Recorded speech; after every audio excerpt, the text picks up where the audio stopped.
We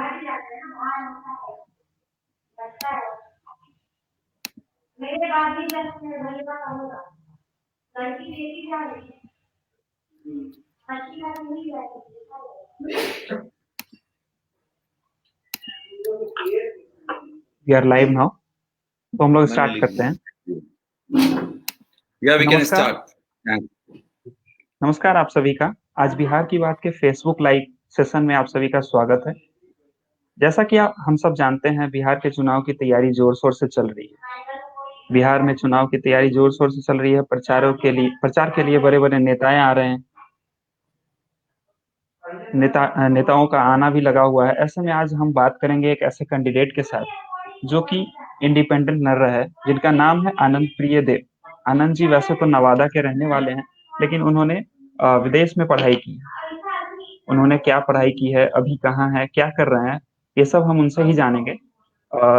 तो आनंद जी, सबसे पहले आपसे निवेदन है कि आप अपना परिचय दें हमारे व्यूअर्स को।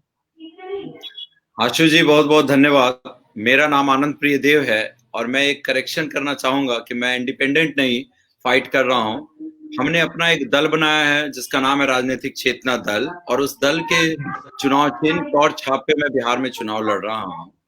अब जहां तक मेरी परिचय का सवाल रहा, तो मेरी पढ़ाई लिखाई इंग्लैंड से ही हुई। वहीं से मैंने एमए किया और उसके बाद फिर मैंने 2 साल वहां पे नौकरी की, और उसके बाद फिर मुझे बेल्जियम गवर्नमेंट की तरफ से स्कॉलरशिप मिल गई, तो मैं इटली चला गया। वहां से मैंने इंटरनेशनल लॉ और ह्यूमैनिटेरियन सेक्टर में मैंने पढ़ाई की, और then I started working at United Nations as an intern. And अब मैं डेवलपमेंट सेक्टर एनजीओज में काम करने के बाद अब मैं बिहार में चुनाव लड़ रहा हूँ। अच्छा जी, तो पहला सवाल हमारा ये होगा कि आप अपने मास्टर्स किए, एमबीए किया, आप एक जॉब कर सकते थे, कहीं पे सेटल हो सकते थे अच्छे कहीं पे कंपनी में अच्छी जॉब करके, लेकिन आप राजनीति क्यों चुना आपने? सही क्यों आए कहा आशु जी। राजनीति? ये मेरे लिए एक आसान रास्ता हो सकता था कि मैं पढ़ाई करके नौकरी कर लेता। आम जिंदगी में देखा गया है कि नौजवान लोग जो होते हैं, पढ़ाई करते हैं, नौकरी करते हैं, करते हैं, बच्चे पैदा करते हैं। ये एक आम इंसान की जिंदगी होती है, एक समान ढर्रा जिस पे पूरा समाज चला आ रहा है।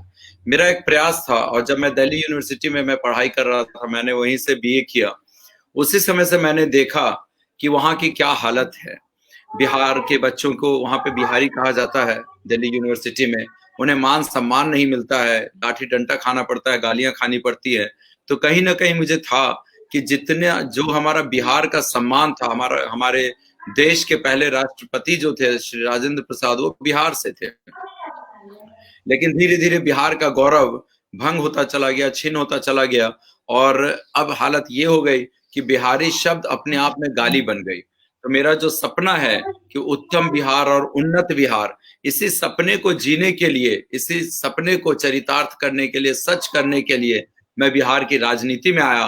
और मैंने अभी फिलहाल पूरी अपनी एनर्जी और सारा फोकस गोविंदपुर पर लगा रखा है, क्योंकि बिहार का सबसे पिछड़ा जिला नवादा है, और नवादा में भी सबसे पिछड़ा विधानसभा अपना गोविंदपुर का है। तो मुझे लगता है इतनी पढ़ाई लिखाई करके अगर अपने विधानसभा के लिए मैं कुछ कर पाऊं पहले, तो ये मेरे लिए एक जीत होगी। और इसलिए मैं राजनीति में हूं कि यहाँ कुछ विकास हो, यहाँ कुछ विकास की बात हो, कुछ डेवलपमेंट हो। सर, आप अपने राजनीति पार्टी के बारे में कुछ बता पाएंगे, बता मेरी सकते हैं? राजनीतिक पार्टी जो है उसका नाम है राजनीतिक चेतना दल। ऐसा नहीं कि बिहार में और भारत में दलों की कमी है। हर साल करीब 10,000 नए दल का रजिस्ट्रेशन होता है, कई दल बनते हैं। लेकिन मेरे पिताजी की ये सोच थी कि बिहार में जितने दल हैं, उनका एक नारा भी है कि बिहार में दल नहीं दलदल है, जनता विह्वल है, नेता मस्त हैं। तो उनका ये जो नारा है, उन्होंने ये कहा कि जितने भी दल हैं कहीं ना कहीं जात पात की बात करते हैं। वो कहीं ना कहीं हर दल में कोई यादवों का दल, तो कोई कुशवाहा जी का दल, तो कोई पासवान जी, तो कोई माझी जी का दल। कोई भी दल समाज की बात नहीं करता है। कोई दल ऐसा नहीं है जहां इंक्लूसिव पॉलिटिक्स की बात होती हो। कोई भी दल ऐसा नहीं है कि पूरे समाज को लेकर चलता हो, समाज को जोड़ता हो। कहीं ना कहीं ये सारे दल समाज को तोड़ने की बात करते हैं। इसलिए हमने एक दल बनाया, राजनीतिक चेतना दल, जिसका किसी भी जाति धर्म से कोई लेना देना नहीं है। हम पूरे समाज की बात कर रहे हैं, और हमें लगता है कि यहाँ सर्वजातीय बात होती है इस दल में। तो यही हमारे दल का मैनिफेस्टो है कि कोई जात पात नहीं, यहाँ पर पूरे समाज की बात होगी, हर किसी को समान अवसर मिलेगा। और जो हमारा कॉन्स्टिट्यूशन भी कहता है कि there nobody can be discriminated on the grounds of caste, creed and religion, तो सेम हमारे दल की भी यही इथोस एंड एथिक्स है कि सबों को सेम, किसी के साथ भेदभाव नहीं करना, सबों को समान अवसर सबको देना, साथ लेकर ये चलना। दल बनाएंगे। जी, आपने अपने पिताजी के बारे में बताया। जहाँ तक मुझे पता है आपके पिताजी भी राजनीति में रहे हैं। तो लेकिन फिर भी आप अपने मतलब राजनीतिक चेतना दल अलग से एक बनाया, उसकी क्या वजह से? वजह यही थी जो हमारे पिताजी ने कहा हम कि बिहार में जितने भी दल हैं कहीं ना कहीं उसमें डायनेस्टी बेस्ड पॉलिटिक्स, परिवारवाद इतना भर चुका था, इतनी ज्यादा परिवार से आगे वो देख ही नहीं सकते हैं। कहीं ना कहीं डेवलपमेंट की कोई बात नहीं करता कोई भी दल। आपने कभी नहीं सुना होगा कि कोई भी दल बिहार का बिहारियों के मान सम्मान के लिए लड़ाई लड़ता हो।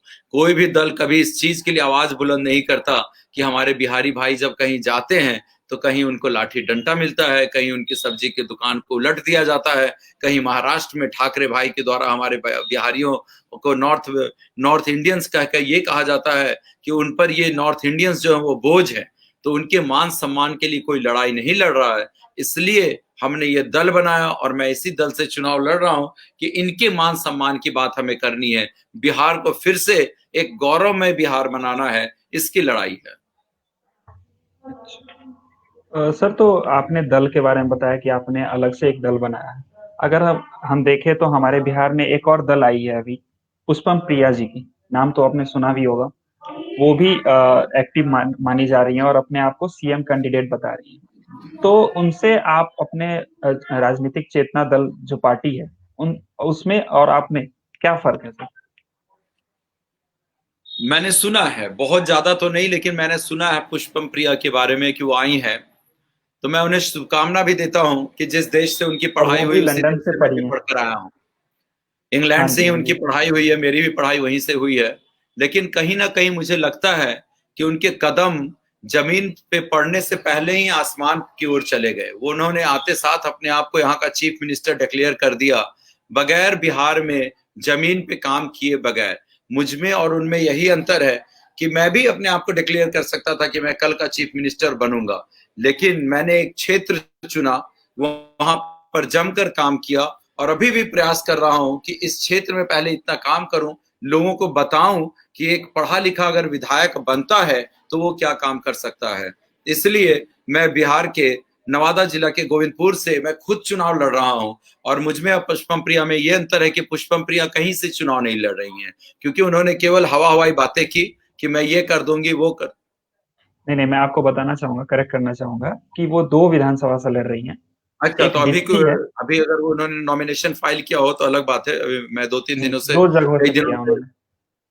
अच्छी बात है। लेकिन मैं उन्हें शुभकामना भी देता हूं। लेकिन मेरा ये प्रयास है कि इस बार मैं अपने क्षेत्र से लड़ूं, लोगों को विश्वास दिलाऊं कि एक नया दल एक विधायक बना सकता है, लोगों को काम करके दिखाऊं। हाँ, मुझे भी पता है कल की अगर राजनीति होगी, तो मैंने तो अपने चुनावी भाषण में भी कहा कि जब नालंदा का बेटा मुख्यमंत्री बन सकता है तो नवादा का बेटा क्यों नहीं बन सकता है। और ये नवादा का तो पढ़ा लिखा बेटा है और मुझे विश्वास है कि मात्र 35 किलोमीटर दूर है नालंदा नवादा से। अगर जनता का साथ और जनता का विश्वास रहा और लोगों ने हमें वोट किया तो वो 35 किलोमीटर दूर जो कुर्सी रखी हुई है वहां से खींचकर उसे नवादा लाने का मैं काम करूंगा। जी, कुर्सी की बात कर रहे हैं आप। अगर देखा जाए तो चुनाव संबंधित बात करें अगर हम लोग अभी, तो किन मुद्दों पर को लेकर आप बिहार के लोगों के पास जा रहे हैं अभी, जहाँ पे भी मतलब आप अपने बिहार गोविंदपुर में विधानसभा क्षेत्र आशु, में जहाँ।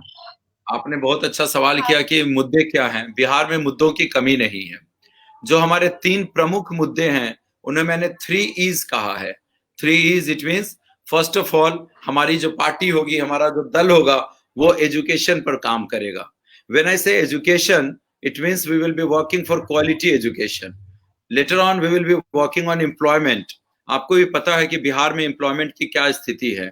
सारे नौजवान यहाँ से पलायन कर जाते हैं। बेरोजगारी की इतनी स्थिति खराब है कि बिहार के 18 जिला जो है वो भारत को 50% जो वर्क फोर्स अवेलेबल कराता है, बिहार के 18 जिलों से वो वर्क फोर्स अवेलेबल होते हैं। तो यहाँ अनएम्प्लॉयमेंट बहुत है। तो हमारी दूसरी प्राथमिकता है कि यहाँ पर फैक्ट्रीज ओपन हो, यहाँ कल कारखाना ओपन हो, जिससे कि यहाँ के नौजवानों को यहीं पे रोजगार मिले, उन्हें कहीं बाहर भटकना ना पड़े।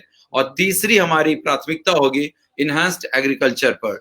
व्हेन आई से इनहैंस्ड एग्रीकल्चर, इट मींस यहाँ पर मॉडिफाइड सीड्स मिलेंगे, लोगों को फार्मिंग एंड एग्रोनोमिस्ट के थ्रू कंसल्टेंसी मिलेगी, यहाँ पर किसान क्रेडिट कार्ड मिलेगा, फसल की बीमा की जाएगी। इन सारी चीजों पे तो हमारी मुख्य जो प्रमुखता है वो हमने बताया कि शिक्षा, रोजगार और किसानों की फसल और किसानों के साथ काम करना, ये हमारी प्रमुखता है। और जिस जिला से मैं चुनाव लड़ रहा हूँ विधानसभा, वहां पर 78% लोग किसी कृषि पे डिपेंडेंट हैं, खेती करते हैं, मगर उन किसानों की कोई बात नहीं करता, कोई उनकी सूद नहीं लेता कि जब उनकी फसल बेकार हो जाती है तो वो उसके लिए कॉम्पनसेशन कैसे मिलेगा, बिकॉज उनको उनकी फसल की बीमा ही नहीं हुई तो फसल पे कॉम्पनसेशन कौन देगा, उनको मॉडिफाइड सीड्स नहीं मिलते हैं। तो इसलिए हमारा प्रयास है कि अपने किसानों के साथ काम किया जाए, जिससे कि उनका घर आंगन भी खुशहाल हो, और जब हमारा किसान खुशहाल होगा तभी देश खुशहाल होगा। इसी वजह से हमारे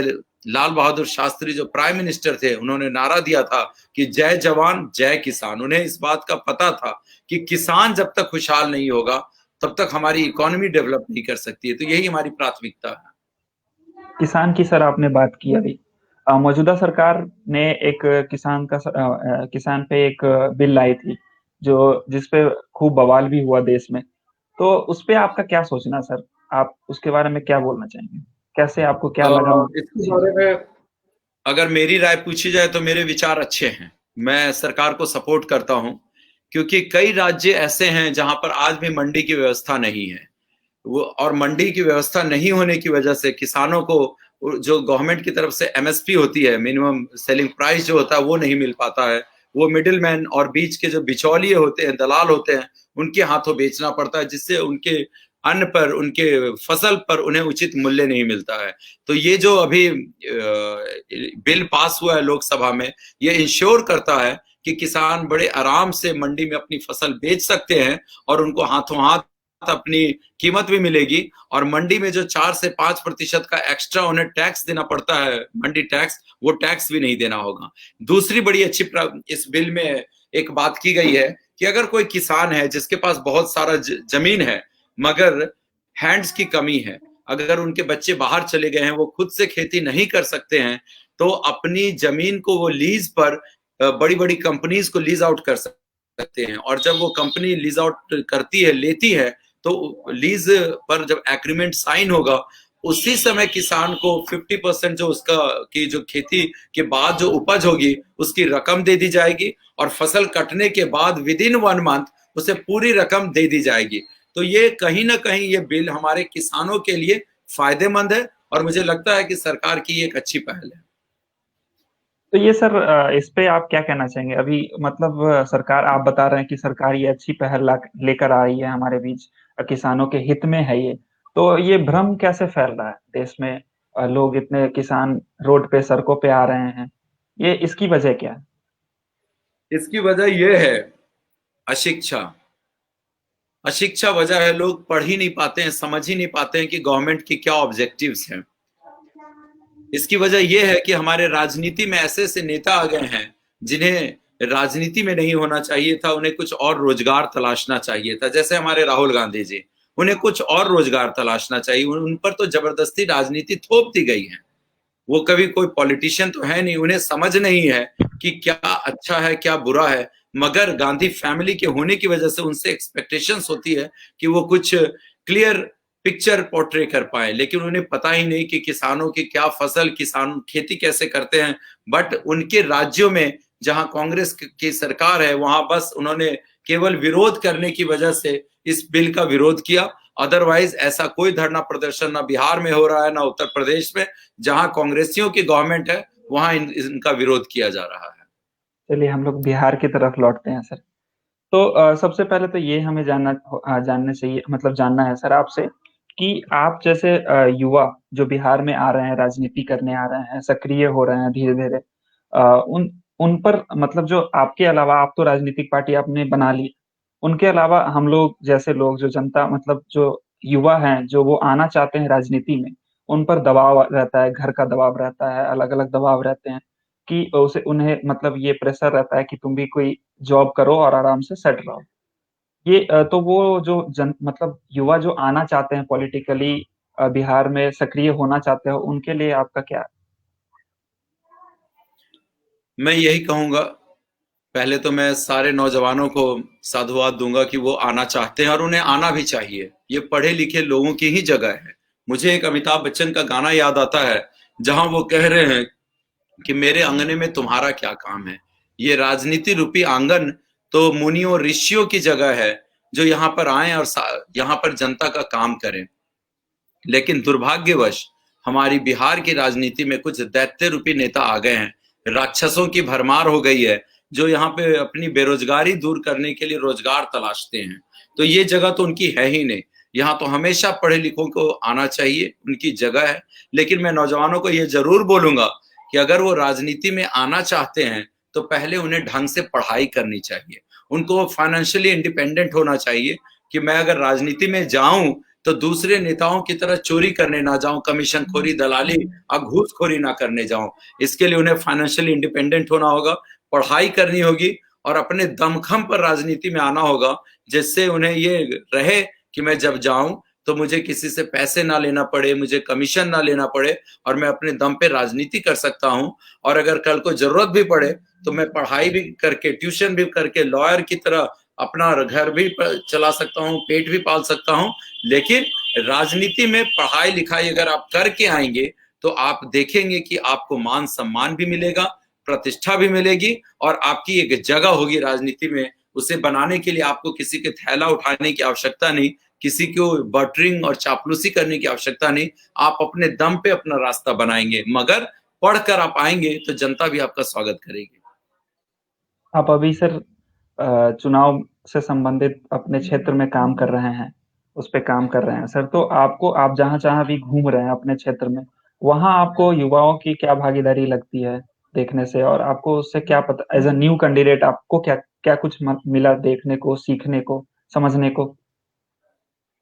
आशु, ये मेरे लिए भी एक लर्निंग कर्व था। जब मैं राजनीति में यहाँ पर आया, मैं 8 अप्रैल को अपने घर आया और 10 अप्रैल से लगातार यहाँ पे मैं एक्टिव हूँ।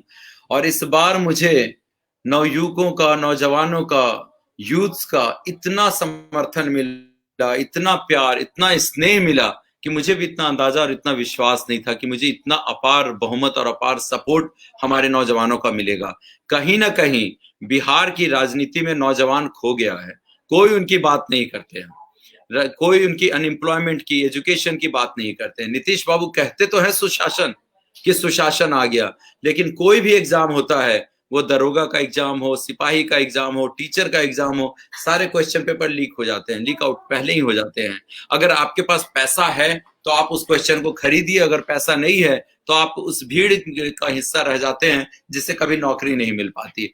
तो मुझे इन नौजवानों के दुख दर्द का पता था, मैंने इन लोगों की बात की और आज मुझे इतना समर्थन मिल रहा है कि मुझे लगता है कि जब मैं जीत कर जाऊंगा तो बिहार विधानसभा में कोई भी दिन ऐसा नहीं होगा जब नौजवानों की बात, पूरे बिहार के नौजवानों की बात बिहार विधानसभा में सदन के पटल पर नहीं रखी जाएगी। उनकी आवाज को अब कोई दबा नहीं सकता, उनकी आवाज में बनने के लिए आया हूं। और जो उन्हें समस्याएं हैं, परेशानी है, उनको मैं मुख्यमंत्री से लेके अपने प्राइम मिनिस्टर तक वो परेशानियों को लेकर जाऊंगा। और हमारी एक और योजना है कि जो हमारे स्टूडेंट्स हैं, नौजवानों को किसी कोई भी एग्जाम होता है तो उसको फॉर्म भरने के लिए पैसे देने पड़ते हैं, वो दरोगा का हो, वो टीचर का हो, वो सिपाही का हो, वो फॉर्म भरने के भी कई ऐसे नौजवान हैं जिसके पास पैसे नहीं होते हैं।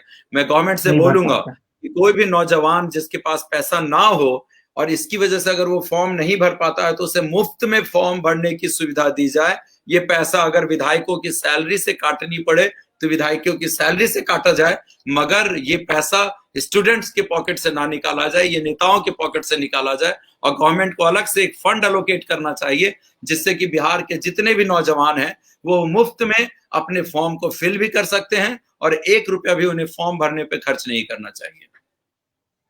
बहुत अच्छा बात आपने कहा है इस बारे में। उसके बाद मैं ये पूछना चाहूँगा, अभी इंडस्ट्री इन बिहार आपने देखा होगा कि ट्विटर पे लोग यंग जितने भी यंगस्टर्स थे उन्होंने ट्रेंड कराया और ये इसे पूरे देश के पटल पे रखा इस हैशटैग को। तो बिहार को लेकर सर ये एक मिथ है या इसे जो कहें मतलब इसे इस तरह से समझा जा सकता है कि और जो हमारे सत्ताधारी पार्टी है वो कहते हैं कि बिहार में बड़ी इंडस्ट्री नहीं आ सकती। ये कहाँ तक सच है सर आपको क्या इसको आप कैसे देखिए, देखते हैं? मैं बोलूंगा कि it's the matter of will and skill. यहाँ के जो इंडस्ट्री मिनिस्टर हैं, यहाँ के जो चीफ मिनिस्टर हैं, उन्हें चिंता केवल इस बात की होती है कि कुर्सी कैसे बचाई जाए। उन्हें चिंता इस बात की होती है कि मैं कैसे सत्ता में बना रहूं। मैं इसका जीता जागता आपको उदाहरण देता हूं कि कोरोना काल में जब लोग मर रहे थे तो नीतीश कुमार जी वर्चुअल रैली कर रहे थे। आप समझ सकते हैं कि how serious he is for the people of Bihar. उन्हें कोई अंतर नहीं पड़ता कि जनता मरती है तो मरे और जाती है तो जाए। तो उनको इससे कोई अंतर नहीं पड़ता कि बिहार के बच्चे अगर पलायन कर रहे हैं तो कोई बात नहीं। पिछले 15 सालों से नीतीश कुमार जी की यहाँ पे सरकार है। अब पिछले 10 साल होने जा रहा, 7 साल से मोदी जी की सरकार सेंट्रल में है, नीतीश कुमार जी की यहाँ पे सत्ता है, लेकिन उनका कोई भी एक प्रयास नहीं रहा कि बिहार को किसी भी तरीके का हब बनाया जाए। ना यहाँ कोई आईटी पार्क है, ना टेक्सटाइल हब है, ना इंडस्ट्रियलाइजेशन और एफडीआईज है।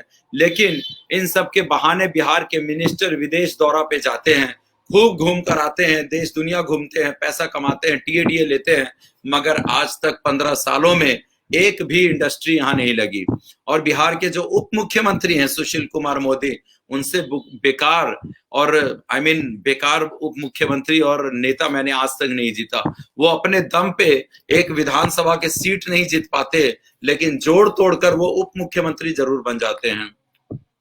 जब उनसे पूछा जाए कि बिहार में विकास क्यों नहीं हुआ तो सीधे लालू जी पे पहुंच जाते हैं कि उन्होंने क्या किया था। अरे उन्होंने कुछ भी किया, आपको तो जनता ने 15 साल दिया, आपने 15 साल में क्या किया आपको ये हिसाब देना चाहिए, ना कि आपके प्रेडिसर्स ने किया क्या, लालू जी ने क्या किया आप उसकी जवाब करते हैं। आप ये बताएं कि सुशील कुमार मोदी ने क्या किया, कितने क्षेत्रों का उन्होंने विकास किया। वो हमारे गोविंदपुर में एक ककोलत वाटरफॉल है, वहां पर भी आए थे।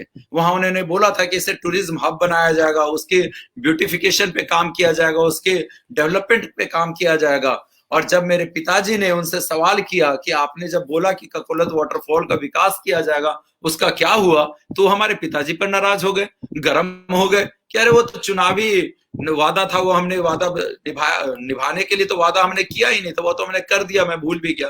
तो मैं ये कहूंगा कि इंडस्ट्रियलाइजेशन, फैक्ट्रीज, इन सब चीजों के लिए सरकार थोड़ी भी सीरियस नहीं है। इनके दोनों मुख्यमंत्री और उप मुख्यमंत्री को केवल ये चिंता होती है कि कैसे बिहार में भ्रष्टाचार हो। इनके जितने भी मंत्री हैं वो भ्रष्टाचार में लिप्त हैं। आपको अगर याद होगा मुजफ्फरपुर में जो रेप कांड हुआ उसमें नीतीश कुमार जी के बहुत ही करीबी व्यक्ति उसमें लिप्त थे। आज तक जनता को पता नहीं चला कि उसका दोषी कौन है, जनता भूल भी चुकी है और नीतीश कुमार जी को भी लगता है कि जनता भूल गई। मगर हम जैसे नौजवानों के रहते ये संभव नहीं होगा कि जनता ये भूल जाए कि हमारी 40 बहनों के साथ वहां पे बलात्कार हुआ था और उनकी मंत्री जो थी जिन्हें रिजाइन करना पड़ा उनके पति भी उसमें लिप्त थे और नीतीश कुमार जी भी उस घर में जाते थे। लेकिन दुर्भाग्य की कहा जाए, ये हमारा दुर्भाग्य है कि आज नीतीश कुमार जी से कोई सवाल नहीं कर रहा है। मैंने तो उन्हें चुनौती दी थी कि अगर आपको हिम्मत है तो आप कोई विधानसभा चुनाव लड़कर दिखा दीजिए, मगर उन्हें पता है कि अगर मैं चुनाव लड़ूंगा तो मेरी हार होगी, इसलिए वो चुनाव ही नहीं लड़ते। अब पिछले दरबार जैसे वो मुख्यमंत्री बनने का काम करते हैं।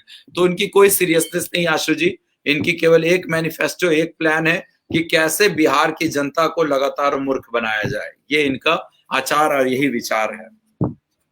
कोरोना काल की बात हुई सर, आपने बताया तो जनता ये भी पूछती है कि अगर आप एज अ कैंडिडेट हो, अपने क्षेत्र से खड़े हो रहे हो, इलेक्शन लड़ रहे हो, तो आपने कोरोना काल में अपने क्षेत्र में क्या कुछ किया है? बहुत अच्छा सवाल आपने पूछा आशु जी। आपने बताया कि अप्रैल से मैं इस क्षेत्र में सक्रिय हूँ। तो आपने क्या कुछ किया है कोरोना काल में, वो बताया जनता को। कोरोना काल में मुझे जितना संभव हो पाता और मुझसे जो भी बन पड़ा वो मैंने किया।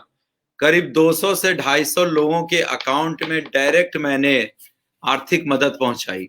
और ये भी डायरेक्ट, मैंने इसे डीबीटी भी कहा जाता है, डायरेक्ट एक बेनिफिट मिनट, ट्रांसफर। आपने बिहार में, पूरे बिहार में ये चीज किया, या डीबीटी आपने ये मैंने डीबीटी के नवादा माध्यम से हल जिला किया, में या किया, अपने क्षेत्र में? ये नवादा अपने जिला में क्षेत्र में? हमने किया जी। अच्छा। हम अपने क्षेत्र में नहीं, क्षेत्र तो हमारा गोविंदपुर विधानसभा हुआ, लेकिन मैंने पूरे नवादा जिला में करीब 1,000 लोगों के अकाउंट में डायरेक्ट बेनिफिट ट्रांसफर किया। और ये डायरेक्ट पैसे भेजने का मकसद भी ये था कि अगर मैं किसी दूसरे व्यक्ति को किसी विधायक के रास्ते या बीडीओ सीओ के रास्ते ये पैसा भेजता तो वो दलाली करते, कमीशन खोरी करते, और जो हमारी विधायिका हैं 40% कमीशन लेती हैं, ये हमारे पैसे पर भी वो कमीशन लेकर कमाने का काम करते। इसलिए हमने लोगों के आधार कार्ड के द्वारा उनके अकाउंट में डायरेक्ट पैसा ट्रांसफर करने का काम किया। और इस यही नहीं, घर घर जाके कई गांवों में हमने सैनिटाइजर्स का डिस्ट्रीब्यूशन, सोप डिस्ट्रीब्यूशन किया, मास्क डिस्ट्रीब्यूट किया, और लोगों को सेंसिटाइज भी किया कि कैसे वो कोरोना से बच सकते हैं। और इसी दौरान, क्योंकि मैं लोगों से मिल रहा था, इसी दौरान मैं भी कोरोना से संक्रमित होकर पटना एम्स में 25 दिन तक इमरजेंसी वार्ड में पड़ा रहा, और ठीक होकर आया तो फिर से फील्ड में गया, और फिर से लोगों के बीच अवेयरनेस क्रिएट करता रहा, लोगों को बताता रहा। तो अभी जो नेता यहाँ चुनाव लड़ रहे हैं नवादा में, वो कोरोना काल में कहीं नजर नहीं आए, मगर जब उनके कुर्सी पर खुद खतरा मंडराने लगा तो वो आ रहे हैं। अब उन्हें कोरोना नजर नहीं आ रहा। तो मैं तो पहले भी एक्टिव था और अभी भी एक्टिव हूँ जी। उसके अलावा मैं एक सवाल करना चाहूंगा। आपने बताया, एक इंटरव्यू मैंने देख रहा था आपका, नवीन सर के साथ आपने इंटरव्यू किया था, उसमें आप बोल रहे थे कि नीतीश कुमार को कुशासन बाबू आप बता रहे थे, ऐसा क्यों? नीतीश कुमार को कुशासन बाबू मैं ही नहीं, पूरी बिहार की जनता बताती है, लेकिन किसी जोड़ तोड़ की राजनीति से वो जीत कर चले जाते हैं। सबसे बड़ा उनका जो, वो जो कहते हैं कि हमने बिहार में दारू बंद कर दिया। आप आए कभी, और बिहार की ऐसी कोई गली, ऐसा कोई मोहल्ला नहीं मिलेगा जहां दारू की ऑनलाइन डिलीवरी नहीं होती है, डोर टू डोर डिलीवरी होती है। और इसमें जितने भी जदयू के और बीजेपी के राजनेता है, उन्हें संरक्षण मिला हुआ है। वो थाना और वो वीडियो, वो ब्लॉक के थ्रू बिकवाने का काम करते हैं और कमीशन कमाते हैं हमारे विधायक और विधायिका जी। अभी एक ज्वलंत उदाहरण देता हूं।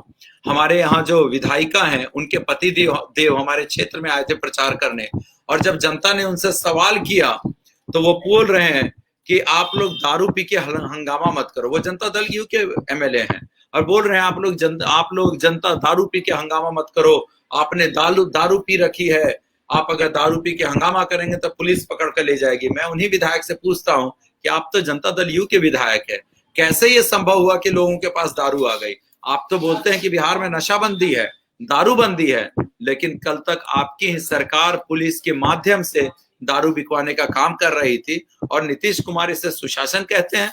मैं तो कहता हूं, सही में कहता हूं कि ये कुशासन है, क्योंकि हर क्षेत्र में माँ बहनों की इज्जत आबरू के साथ खेला जाता है। जो मैंने बोला कि 40 महिलाओं बच्चियों के साथ जो बलात्कार हुआ, आज तक पता नहीं चला। अगर आपको याद होगा तो 2015 और 16 में करीब 40 बच्चे जो मिड डे मील खाने से मर गए थे, बाद में पता चला कि उनके खाने में छिपकली मरी हुई थी और उसी खाने को परोस दिया गया था। तो ऐसी कई घटनाएं हुई हैं। सृजन घोटाला यहाँ पे नीतीश कुमार जी ने किया, एस्टिमेट घोटाला यहाँ पे किया, लेकिन इन्हें संरक्षण प्राप्त है। इस वजह से मीडिया भी पैसा खाकर इनके घोटालों को कभी उजागर करने का काम नहीं करती है, जिसकी वजह से ये बचे हुए हैं। लालू यादव के, सॉरी, नीतीश कुमार के बारे में तो आपने बताया, उनके 15 साल के बारे में। आपका इससे पहले 15 साल जिसमें बताया जाता है कि बुरा हाल था बिहार का, लालू यादव का राज्य उस समय चल रहा था, राज चल रहा था। अभी तेजस्वी यादव फिर से चाहते हैं कि वो मुख्यमंत्री बने। उनके बारे में आपका क्या ख्याल है?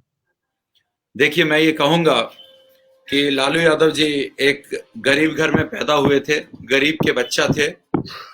दबे कुचलों की आवाज बनने की उन्होंने कोशिश की। इसी वजह से कई लोगों को पसंद नहीं आया कि वो गरीबों की बात उठाते हैं, दबे कुचलों की बात बुलंद करते हैं, इसलिए उनको बदनाम करने की कोशिश की गई। कहा भी गया, बद से अच्छा बदनाम। उन्होंने जितना किया नहीं, उससे ज्यादा उन्हें दिखाया गया। हाँ, मैं कहता हूँ कुछ गलतियां हुई उनके सरकार में, जो विधायक थे, उनके मंत्रियों के द्वारा, लेकिन इतनी कम से कम भ्रष्टाचार नहीं था, इतनी बदनामी, इतनी बर्बादी नहीं थी जितनी बर्बादी और जितनी बेइंतहा कुशासन नीतीश कुमार के राज में हुआ। लालू यादव के राज में जब टीचर्स की बहाली की गई थी तो उन्होंने बीपीएससी के माध्यम से एग्जाम लिया था और टीचर्स की बहाली की गई थी। पूरी तरीके से ट्रांसपेरेंट सिस्टम था, पारदर्शिता के साथ शिक्षकों की बहाली की गई थी। और नीतीश कुमार जी ने ऐसे ऐसे टीचर्स को बहाल कर दिया जिसे जनवरी फरवरी लिखना नहीं आता, संडे मंडे लिखना नहीं आता, उन्हें टीचर्स बना दिया गया। तो वही है कि नीतीश कुमार जी की बातों को कोई चर्चा नहीं करता और लालू जी की छोटी छोटी गलतियों को वो भुनाते रहते हैं। इसीलिए मैं कहता हूं, नीतीश कुमार के चरित्र को देखते हुए मुझे एक शायरी याद आती है कि वो कत्ल भी करते हैं तो चर्चाएं नहीं होती, वो कत्ल भी करते हैं तो चर्चाएं नहीं होती, और हम आहें भी भरते हैं तो हो जाते हैं बदनाम। तो वो कत्ल पे कत्ल हर दिन कर रहे हैं, कोई चर्चा नहीं हो रही है। और लालू जी ने 15 साल पहले कहीं थोड़ी बहुत हल्की गलती कर दी तो उसकी गलतियों की चर्चा हर दिन नीतीश कुमार और सुशील कुमार मोदी करते हैं, लेकिन अपनी चुनावी भाषण में कभी नहीं बोलते कि वो 40 बच्चियों के साथ जो बलात्कार हुआ वो कौन था, उसका अपराधी कौन था। वो कभी नहीं बोलते कि वो हमारे मंत्री मंडल में उनके जो मंत्री थी उनके पति और खुद नीतीश कुमार ऐसी चीजों में लिप्त थे। तो उनकी बात छोड़िए, मैं तो बोलता हूं कि 15 साल में आपने क्या किया इसकी बात होनी चाहिए, इस पे चर्चा होनी चाहिए कि कितने आपने आईआईटी, कितने आईआईएम्स, कितने यहाँ फैक्ट्रीज, कितने लोगों को एम्प्लॉयमेंट, कितने लोगों को शिक्षा आपने दी। बिहार में जमकर चोरी चलती है और आप बोलते हैं कि यहाँ पे सुशासन है। घर घर में होम डिलीवरी दारू की होती है, आप कहते हैं सुशासन है। बालू का जब ठेका होता है तो उसमें कमीशन, हर चीज में कमीशन, और ये बोलते हैं कि यहाँ पे सुशासन है। तो मैं बोलूंगा यहाँ कोई सुशासन नहीं है, केवल इनको चिंता है कि कैसे हम कुर्सी में बने रहें, उसी की जोड़ तोड़ में लगे रहते हैं, कोई डेवलपमेंट का काम नहीं करते हैं। जी, हम लोगों ने बिहार की बात की, लेकिन बड़े मीडिया वाले जितने भी हैं वो सब देखते हैं, अगर वो आपके तरफ भी आए होंगे तो वो देश की बात करेंगे, पूरे मतलब पॉलिटिकल पार्टी का जो एजेंडा है उन पे बात करते हैं। लेकिन जो मूल मतलब उस विधानसभा का जो प्रॉब्लम है उस पे कभी कोई मुद्दे की बात नहीं होती, लोकल मुद्दे पे कभी बात नहीं होती। मैं आपसे जानना चाहता हूँ कि वहाँ की, नवादा की, आपके क्षेत्र की क्या असल मुद्दे हैं, गोविंदपुर की असल मुद्दे क्या है? देखिए, अगर गोविंदपुर की बात करूं और नवादा जिला की बात करूं तो यहाँ के सबसे बड़े मुद्दे ये हैं कि नवादा जिला में एक भी कल कारखाना नहीं है, एक भी फैक्ट्री नहीं है, जिसकी वजह से हमारे नौजवानों को रोजगार नहीं है। पढ़ाई करके वो बैठे हुए हैं और मजबूरी में उन्हें मजदूर बनने के लिए दूसरे राज्यों में जाना पड़ता है, मजबूरी में उन्हें दूसरे राज्यों में पलायन करना पड़ता है। तो हमारे गोविंदपुर की सबसे बड़ी अगर समस्या है तो वो अनएम्प्लॉयमेंट की है, एजुकेशन की है। यहाँ कुछ एक भी अच्छा कॉलेज नहीं है, पोस्ट ग्रेजुएशन करने के लिए उन्हें गया या पटना जाना पड़ता है। तो मैंने तो अपने बच्चों से, अपने नौजवानों से वायदा किया है कि मेरे जीतने के बाद 5 साल के अंदर यहाँ पीजी कॉलेज भी होगा, केंद्रीय विद्यालय भी खुलेंगे, नवोदय विद्यालय खोला जाएगा, सैनिक स्कूल खुलेंगे, कल कारखाना भी आएगा। और यही हमारा प्रयास होगा। यही यहाँ की समस्याएं हैं कि शिक्षा एकदम खत्म हो गई, इंडस्ट्रियलाइजेशन नहीं हुआ, एम्प्लॉयमेंट जनरेशन नहीं हुआ, किसानों के लिए कुछ काम नहीं हुआ। तो जो मैंने बोला था कि हमारे 3 प्रमुख एजेंडा और मैनिफेस्टो है कि शिक्षा पे काम करना, रोजगार पे काम करना और किसानों के साथ काम करना, यही यहाँ की समस्या है और इन्हीं पे मैं काम करूंगा। जी, शुक्रिया। इस बार श्योर हम लोग यही कोशिश करेंगे कि आप जीते। और इसके अलावा आपको कुछ अगर अपने नवादा और अपने क्षेत्र के लोगों को बोलना हो तो आप बोल सकते हैं। नहीं, पहले तो मैं आपको धन्यवाद दूंगा और नवरात्रि की शुभकामना दूंगा आशु जी। ये पर्व जो हम मनाते हैं ये बुराई पे अच्छाई की जीत का प्रतीक है और हमारे राजनीति रूपी आंगन में भी कुछ दैत्यों का और राक्षसों का आगमन हो चुका है। तो मैं अपनी जनता के माध्यम से और आपके माध्यम से एक ही बात बोलूंगा कि गोविंदपुर ही नहीं, पूरे बिहार में कहीं भी अगर आपराधिक छवि के लोग अगर चुनाव लड़ रहे हैं तो उन्हें हराना चाहिए, क्योंकि अभी बिहार सरकार का डेटा कहता है कि 243 विधायक में, 243 एमएलए में 50% विधायक ऐसे हैं जिन पर संगीन आपराधिक मामले चल रहे हैं। तो मैं कहूंगा कि मेरी जीत तभी होगी जब उनकी हार होगी, क्योंकि यह लड़ाई है बुराई और अच्छाई की, यह लड़ाई है शिक्षा और अशिक्षा की, यह लड़ाई है धर्म और अधर्म की। और सही मायने में नवरात्रा हम तभी मना सकते हैं और नवरात्रा मनाने का हक तभी होगा जब हम ऐसे नेताओं को मुंह तोड़ जवाब दें और उन्हें हराकर घर बैठाने का काम करें। तो यही मैं अपनी जनता को भी बोलूंगा कि गोविंदपुर में भी कोई कुछ 2-4 ठग आ गए हैं, उन्हें आप भगाने का काम करें। और जब एक पढ़ा लिखा नौजवान अपनी नौकरी छोड़कर आप लोगों के लिए आया है, तो उसे जिताकर पूरे बिहार में सबसे ज्यादा वोट से जीतने वाला विधायक बनाए। यही हमारी बात है और यही हमारी अपील है जनता से। जी, आपकी सोच और बिहार को बदलने की इस आपकी लगन को जानकर बहुत खुशी हुई। हम बिहार की जनता चाहते हैं कि बिहार की कमान आप जैसे होनहार और युवा लोगों के हाथ में हो। इसके सिवाय हम यही कामना करते हैं, शुभकामना देते हैं आपको कि आप अपने क्षेत्र से जीते। ठीक है बहुत-बहुत आशु जी, शुक्रिया। बहुत बहुत धन्यवाद। और हम फिर दोबारा मुलाकात हम लोगों की होगी, जरूर बात होगी। धन्यवाद आशु ज़रूर। जी, धन्यवाद।